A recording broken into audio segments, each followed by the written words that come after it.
Assalamualaikum warahmatullahi wabarakatuh. Okay guys, in this video we will learn about the flow of idealism philosophy, which will increase our knowledge.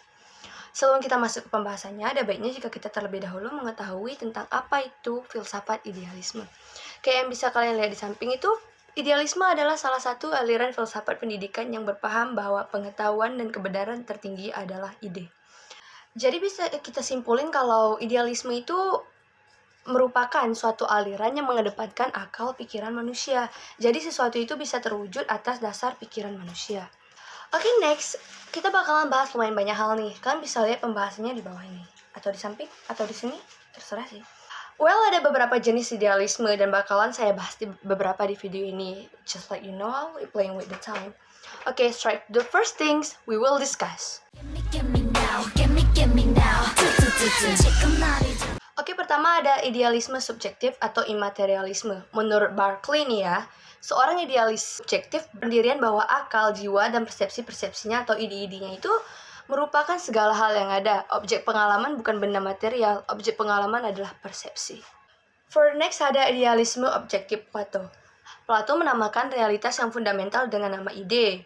Tapi baginya tidak kayak Berkeley, not just like a Berkeley. Hal tersebut tidak berarti bahwa ide itu harus bersandar kepada suatu akal, apakah itu akal manusia atau akal Tuhan. Plato ini, dia itu percaya kalau di belakang alam perubahan atau alam empiris, alam fenomena yang kita lihat atau kita rasakan sekarang ini, terdapat ide atau format.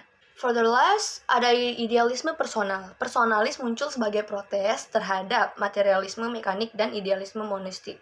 Jadi bagi seorang personalis itu, realitas dasar itu bukannya pemikiran yang abstrak atau proses pemikirannya khusus, akan tetapi seseorang atau suatu jiwa atau seorang pemikir.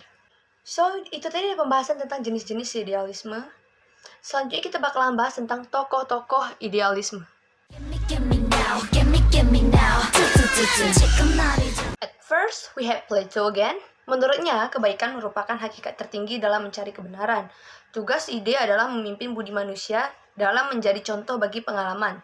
Sedangkan menurut Immanuel Kant, idealis transendental atau idealis kritis, di mana paham ini menyatakan bahwa isi pengalaman langsung yang kita peroleh tidak dianggap sebagai milik sendiri, melainkan ruang dan waktu adalah forum intuisi kita. So, itu tadi beberapa tokoh idealisme. Next, kita bakalan bahas tentang esensi idealisme. So, according to this, idealisme berasal dari bahasa Inggris yaitu idealism dan kadang juga dipakai istilahnya mentalis atau immaterialisme. Ada pendapat lain yang mengatakan idealisme berasal dari bahasa Latin, ya berarti idea yaitu gagasan atau ide. Sesuai asal katanya yang menekankan gagasan, ide, isi, pikiran, dan buah mental. Inti dari idealisme adalah suatu penekanan pada realitas ide gagasan, pemikiran, akal pikiran, atau kedirian daripada sebagai suatu penekanan pada objek-objek dan daya-daya material.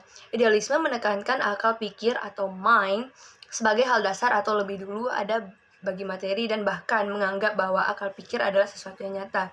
Sedangkan materi adalah akibat yang ditimbulkan oleh akal pikir atau jiwa. Oke, for the last material adalah idealisme dalam pendidikan. So, dikutip dari mengatakan bahwa aliran idealisme terbukti cukup banyak berpengaruh dalam dunia pendidikan. William T. Harris adalah salah satu tokoh aliran pendidikan idealisme yang sangat berpengaruh di Amerika Serikat.